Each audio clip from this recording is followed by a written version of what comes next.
You've seen weird, wonderful worlds in science fiction. We don't yet know what sorts of life might exist out there, but some of the planets, not unlike the ones in your favorite stories, are real. At NASA, we're studying them. They're called exoplanets. The term exoplanet means a planet outside our solar system, a planet that doesn't orbit our sun. Most orbit other stars, but some are just sunless wanderers out in the space between the stars.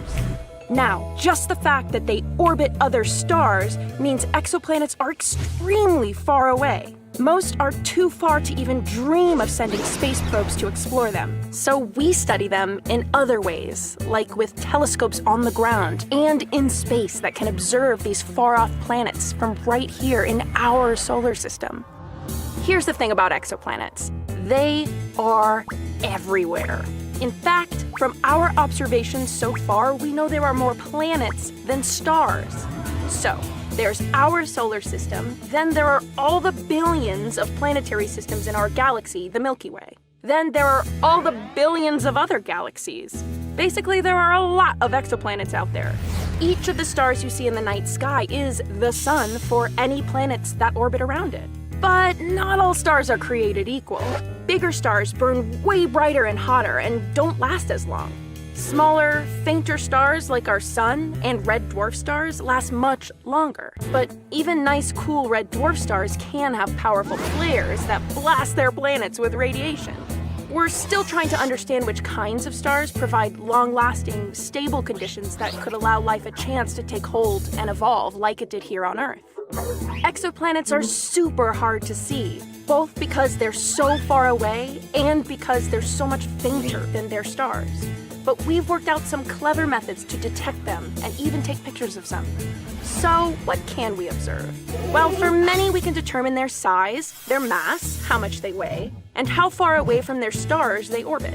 From these and a few other clues, we can infer a bunch of other qualities, like how hot or cold it might be on their surfaces, or if they even have surfaces. We can tell that some are gas giants like Jupiter, while others are like bigger, bulkier versions of Earth.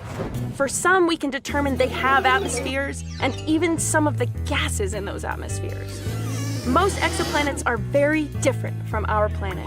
They have a lot of weird, wild variety, with gas giants much bigger than our own Jupiter, and other planets with oceans of lava, or rainy glass, or even gemstones. Funny thing is, looking at how they're arranged as families of planets, we don't see a lot of exoplanet systems that look like ours so far.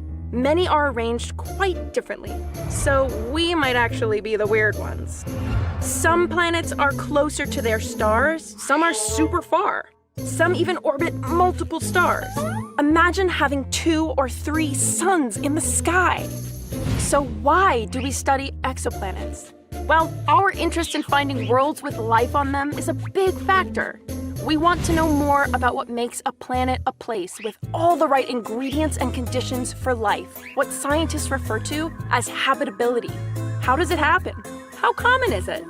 We think the most life-ready planets are the ones most similar to Earth, with a range of qualities that include similar size and composition to our planet, and being at the right distance from their stars to have liquid water on the surface. These qualities are really challenging to observe from so far away, but we're working on it. Exoplanets teach us a bunch of other things too. Studying other planetary systems helps us better understand the story of our own planet family, including Earth. Scientists detected the first exoplanets in the 1990s, but now we're finding tons more, thousands so far. We're studying their atmospheres and even making weather maps for some. We're surveying exoplanets to understand all their variety. And the more we learn, the more it powers our curiosity, the more we want to explore exoplanets, planets outside our solar system.